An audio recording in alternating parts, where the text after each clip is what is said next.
since I'm here, I like doing this. You can get it. Hold on. Oh, man, that's a great feeling. I think there's another one. Hello? Oh. Today I'm driving the 2024 Honda CR-V. For this year, Honda is including a new trim, and that's what we're going to talk about today. Let's roll!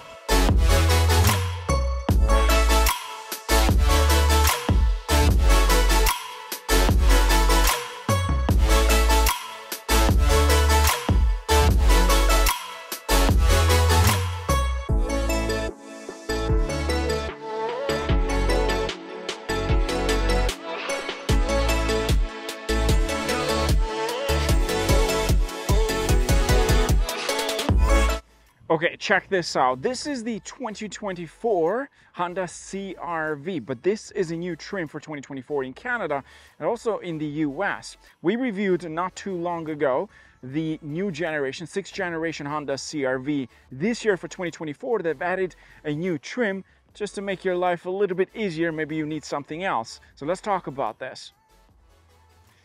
Now, before we start talking about the CR-V, let's talk about this model. See, this was loaned to us by our great friends at Honda OrangeVille, a Honda dealership located in Orangeville, Ontario, Canada. Today, we are in the beautiful town of Orangeville. I can't wait to explore a bit more. But if you want to take this for a test drive, this is our second time doing a review with them. Don't forget to check out the link in the description below.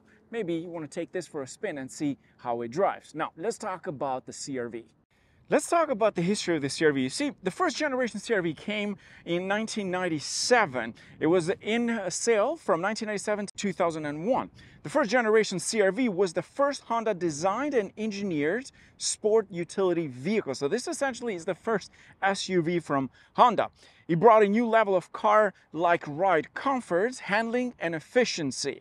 At that time, when the CR-V came out, it was the only SUV with a four-wheel double wishbone suspension. And then in 1998, the CR-V came with a two-wheel drive version and a 5-speed manual transmission. Yes, the good days of manual transmissions have gone, but Honda did have a CR-V with a manual mode. Now, in 1999, they included the CR-V with the 2-liter 4-cylinder engine, which increased the horsepower to 146. Then the third generation was introduced in 2007. From 2007 till 2011. The fourth generation came from 2012 to 2016, and all the way to the fifth generation, which was on sale from 2017 till 2022. And of course, back to the 2023 model, which was the 6th generation for North America CR-V. Now, the beautiful thing with the CR-V is that it was sold across the world, not just in Canada and US. In fact, in some countries, this is essentially their 7th generation, because for us, the first generation didn't come to North America till 1997. So think about that for a minute. The world has had this thing way before us. Now, what we have in here is essentially the trim, which is called EXL Hybrid. So you have the Touring Hybrid. Now you have two hybrids for Canada, which is the trim that you see over here. Now let's talk about the tech features that it offers on the outside. Let's start first with the front end. We have LED headlights. You have this beautiful grille all the way around, and at the bottom, a beautiful design. Now, the front bumper over here is slightly different to the standard non-hybrid models. Then, moving on to the side profile over here, we have tires. These are 18-inch tires from Bridgestone, of course, all season in this case. This has this beautiful pearl white exterior, which I absolutely love. Onto the side mirrors, of course, we have powered side mirrors with heated side mirrors for both sides, and most importantly, you get the blind spot assist. At the same time, the front windshield comes with a de-icer. Now, moving on to the side profile over here, the first thing you need to know is the fact that this does come with keyless entry, but only with the front door. So you have this little tap over here to lock the vehicle. For the second door handle over here, you don't have anything, only from the front side. And to open it, you slide your hand in, and then now it opens. Now, moving on to the back side over here, we have LED taillights all around for both sides. And so moving on to this side over here, we got a single exhaust tip on each side. Now, here's one thing that you need to know, that the non-hybrid is slightly different to the hybrid model. You don't get these little quirks on the outside, like for example this nice exhaust tips that you see in here, which by the way are not functional.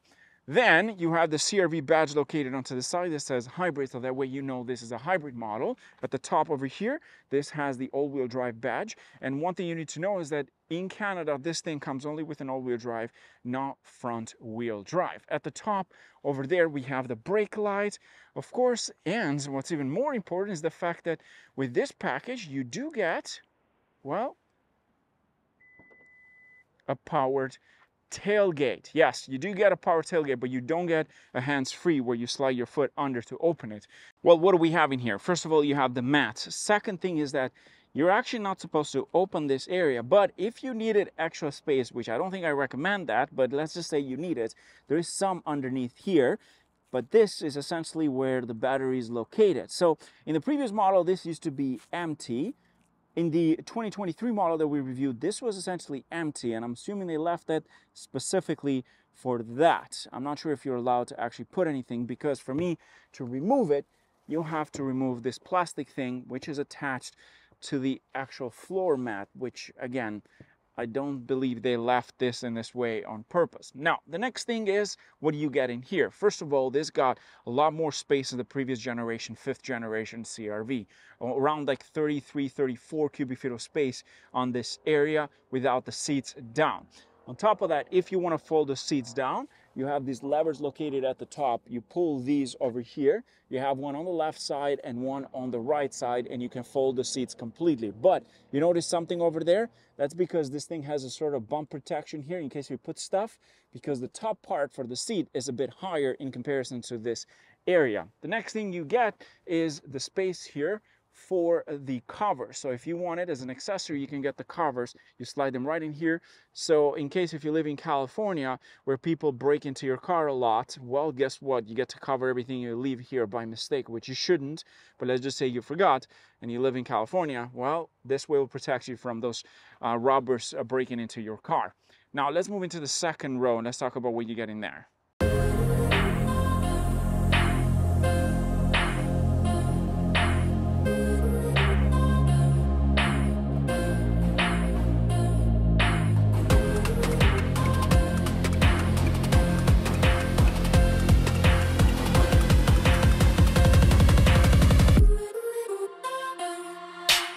Let's jump into the second row, but I think it's important to talk about this thing here. This is the key fob. You see, with this package, you get remote start from the key fob, which is a nice touch if you want to use it during winter time.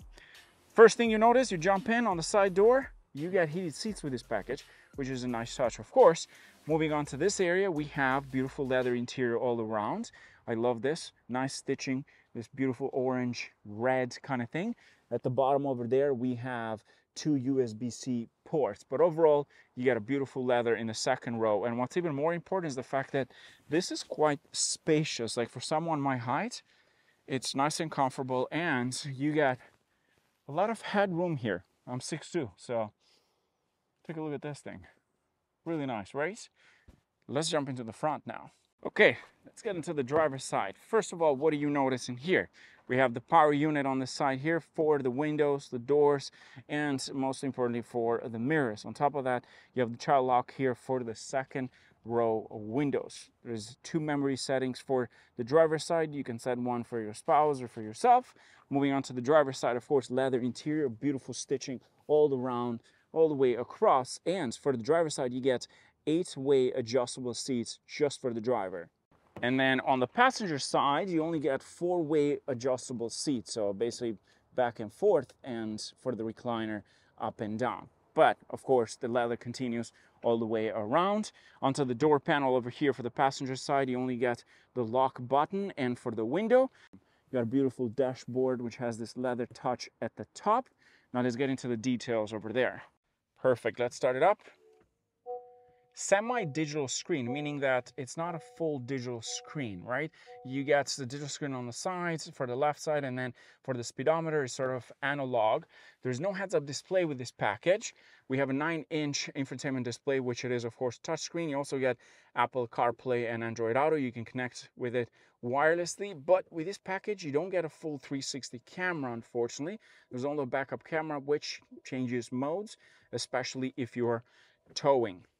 The steering wheel, nice leather with the same stitching all around. There is heated steering wheel with this package. There is a cruise control with adaptive cruise control with gap assist and a lane assist on the side. On the left side, we have a voice control button, and most importantly for the audio. I like that it's on the left side. It also comes with pedal shifters, although these are not necessarily for you to shift. It's more to change the regeneration, because this is a hybrid. On the left side over here, we have more buttons. You have your traction control, the de-ice for the front windshields, and powers tailgates. Moving on to the side, of course, the screen is full touch screen, 9-inch. It's pretty much like the standard, although some models will offer you up to like 10-inch in some cars, especially the Kias and Hyundais.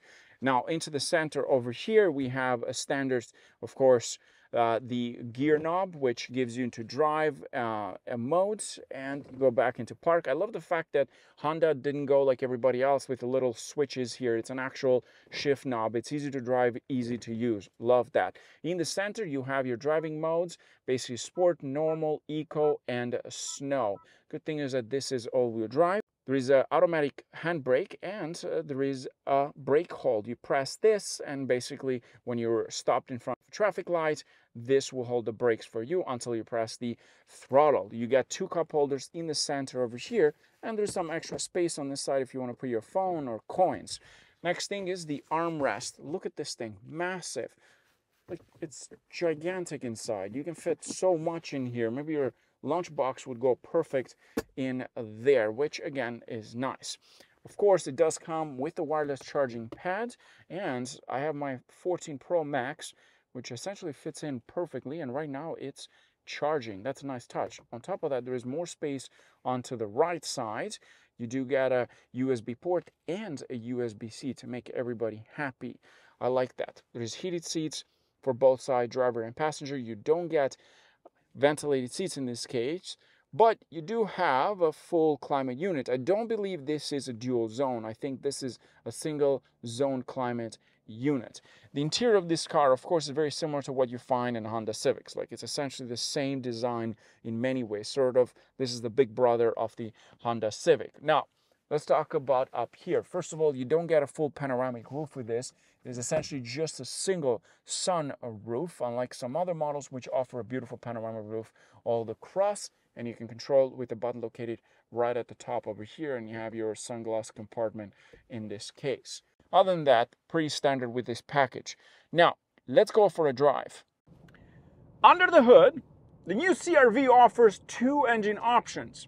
You can get a 1.5-liter turbocharged VTEC engine that makes 190 horsepower and 179 pound-feet of torque. Now, that is also equipped to the CVT. The second option is the one that we're driving today, which is the hybrid. The hybrid in this case uses a 2-liter, 2-motor hybrid engine, iVTEC is called, 4-cylinder, of course. Now this, because of that hybrid powertrain, this makes 204 brake horsepower and 247 pound-feet of torque.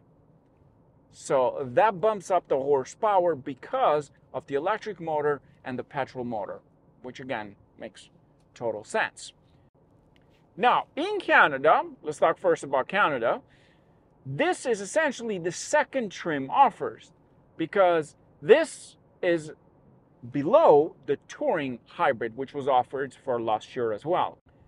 The 2024 CR-V EXL hybrid is a more affordable weight, hence why Honda is including this for 2024 in comparison to the Touring hybrid, which is a bit more expensive. The starting price in Canada is at $46,000, which is essentially above the CR-V LX, the CR-V Sport, and the CR-V EXL non-hybrid. Essentially, the CR-V EXL is the same powertrain as the one in the Touring, which means you're getting a fuel efficiency rating at about 6.9 liters and 6.4 liters per 100 kilometers for city, highway, and also combined. The most important fact about this is that this model is built in Ontario, in Alliston. Yes, the CR-V is a Canadian-made model, which is something to be proud of, I'd say. Now, let's talk about the ones in the US, because it's quite interesting. You see, in the US, the Touring comes with 3 models. The first one starts at about $33,000 USD. The second one is called the Sport L Hybrid, which I'm assuming is what we have in Canada as EXL Hybrid. And then the third one, it is called the Sport Touring Hybrid. I don't know why they do this, but anyways, that's where you're sitting right now for the US. So you got 3 main options in the US for hybrids. The second one, Sport L, starts at about $36,350 US, which is again the same motor making 204 horsepower. And while the Sport Touring Hybrid is $39,500, so about $40,000 for the fully loaded. In Canada, the Touring model starts at about $48,000 Canadian dollars. So essentially, the Sport L Hybrid in the US is considered our EXL Hybrid. It's essentially the middle trim that you guys have in the US. I hate when they do this, but whatever, that's what they do. Now, in terms of MPG for conversion, in the US, the standard CR-V gets about 28 miles to the gallon for city drive, and while the hybrid jumps up to 43 miles per gallon. That is quite impressive, but don't forget, the hybrid base model, it's almost $3,000, $4,000 USD over the non-hybrid. So something to remember, so you're gonna pay about $4,000 in total. Is that something that it's worth doing? Well, that depends how much you drive. If you're driving a lot, then fuel efficiency is very important to you. Well, then you have to look into that based on those circumstances. If it's a car that you don't really drive that much, it's sort of like your backup car, well, in that case, I wouldn't be worried too much. Now, in terms of power, between the 1.5 liter and the 2 liter, is there a difference? Absolutely. It is more horsepower. Of course, the fuel efficiency is important, but also the power delivery. But the important factor is that it is essentially a CVT. The difference is that this is a different CVT in comparison to the standard model because this is a hybrid, so it requires a different transmission in comparison to the non-hybrid model. What's even important is the fact that this is an all-wheel drive hybrid. Past are the days where you can only get a front-wheel drive hybrid model. Now we're going into a full all-wheel drive hybrid. Now, one thing you need to consider in the long run is the fact that hybrids are, of course, well, a bit different to maintain in comparison to a non-hybrid model because now you got 2 motors. But I think the fuel efficiency sort of takes over that excuse that it requires a bit of maintenance. So you're getting a lot of fuel efficiency with this car. And what I love about the CR-V in general to the other models is the fact that it's very spacious on the inside in comparison to, let's say, a RAV4. For me that I'm 6'2", this car, it's got the space inside, it's comfortable, and being an all-wheel drive for Canada is a huge help. Now in the US, you do get also a front-wheel drive option because not everywhere in the US snows. And I just saw an E55 AMG wagon, which is nice.